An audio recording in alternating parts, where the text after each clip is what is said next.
મિત્રો, તકલીફ તો ત્યારે જ થાય છે જ્યારે કોઈ પોતાનું તમને સમજ્યા વગર જ બીજાની વાતોમાં આવીને તમારાથી દૂર થઈ જાય. રડવાથી માણસ કમજોર બને છે એ વાત તદ્દન ખોટી છે. રડી રડીને તૂટેલો માણસ જ મજબૂત બનતો હોય છે. જિંદગીની લડાઈ આપણે જાતે જ લડવાની છે, કેમ કે દુનિયા ખાલી સલાહ જ આપશે, સહકાર નહીં. દુનિયામાં ફક્ત દિલ જ એવું પ્લેટફોર્મ છે કે જે આરામ કર્યા વગર કામ કરે છે. એટલા માટે એને ખુશ રાખો, પછી ભલે આપણું હોય કે બીજાનું. પરિસ્થિતિ એક જ હોય છે, તેમાં નિષ્ફળ વ્યક્તિ પાસે કારણો હોય છે, જ્યારે સફળ વ્યક્તિ પાસે તારણો હોય છે. કોઈ પણ વસ્તુ ખરાબ નથી હોતી મારા વાલા, બસ સમય સમયની વાત છે. જો બાજુની સ્કૂટી ઉપર ખૂબસૂરત છોકરી હોય તો ટ્રાફિક જામ પણ સારો લાગે. કોઈની જોડે સંબંધ 7 દિવસનો હોય કે પછી 7 મહિનાનો, પણ સાચી લાગણીઓથી બંધાઈ જવાય ને તો 7 વહુમાં પણ ભૂલી નથી શકાતા. બદલી તો ઘણા બધા જાય છે સાહેબ, કોઈ યોગ્ય સમયે તો કોઈ ખરાબ સમયે. લેવી હોય તો લઈ લો અમારી તલાશી, હર કોઈની પાસે મળી આવશે એકાદ મનગમતી ઉદાસી. પરિસ્થિતિ તમને સાચવી લે તો એ તમારું નસીબ છે, પણ પરિસ્થિતિને જો તમે સાચવી લો તો એ તમારી સમજણ છે મારા વાલા. સંબંધ સાચવતા સાચવતા સ્વભાવ બદલી ગયો, માણસ તો એ જ રહ્યો પણ માણસાઈનો ભાવ બદલી ગયો.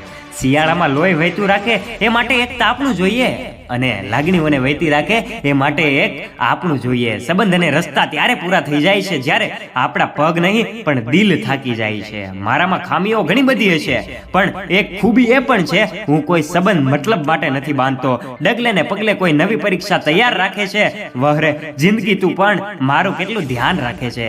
એકલો માણસ ક્યારેય દુઃખી નથી હોતો. દુઃખી તો ત્યારે જ બને છે જ્યારે એને કોઈના સાથની ટેવ પડી જાય છે. દુનિયામાં તો એક જ નિયમ હોય છે કે જરૂર હોય ત્યારે ફોટો પાડે અને કામ પત્યા પછી લોકો એ જ માણસને ખોટો પાડે. ચિંતા એટલી જ કરો કે કામ થઈ જાય, એટલી બધી નહીં કરો કે કોઈ તમામ થઈ જાય. અમુક માણસો ના શરીર દિલની જગ્યાએ કેલ્ક્યુલેટર હોય છે. હાથ મિલાવ્યા પહેલા અંદાજો હિસાબ લગાવે છે કે એનાથી મને કેટલો ફાયદો છે. જ્યારે સમય ખરાબ ચાલતો હોય ને ત્યારે તમે કહેલી સાચી વાત પણ ખોટી લાગતી હોય છે. કોઈ એક નિયમ બનાવો જેથી કામની શરૂઆત થાય, અને નિયમની આદત બનાવો જેથી સફળતાની શરૂઆત થાય. જીવશો ત્યાં સુધી ઠોકરો તો લાગ્યા જ કરશે, પણ ઉઠવું તો એકલા જ પડશે, કેમ કે જ્યાં સુધી શ્વાસ ચાલે છે ને ત્યાં સુધી કોઈ ખંભો દેવા નહીં આવે. પથ્થર જેવો માણસ પણ રડી પડે છે જ્યારે મનગમતી વસ્તુ કોઈ બીજા છીનવી જાય. ઘણું બધું હતું જે જીવનમાં જતું કર્યું, અને પછી ખબર પડી કે જે જતું કર્યું એ જ જીવન હતું. દુનિયા શું કહેશે એનો વિચાર ના કરતા મારા વાલા, તમારું દિલ કહે એ જ કરો, કેમ કે દુનિયા પારકી છે અને દિલ પોતાનું છે. એ વાત સાથે વિડીયો ગમ્યો હોય તો લાઈક કરજો, તમારું મંતવ્ય કોમેન્ટ બોક્સમાં જરૂરથી જણાવજો, અને અમારા આવા જ પ્રેરણાદાયક વિડીયોઝ નિહાળવા માટે સબસ્ક્રાઇબ કરી દેજો ધ ડીએ મોટિવેશન યુટ્યુબ ચેનલને, અને ફોલો કરી દેજો અમારા ફેસબુક અને ઇન્સ્ટાગ્રામ પેજને, જેની લિંક નીચે ડિસ્ક્રિપ્શનમાં આપી છે. ધન્યવાદ.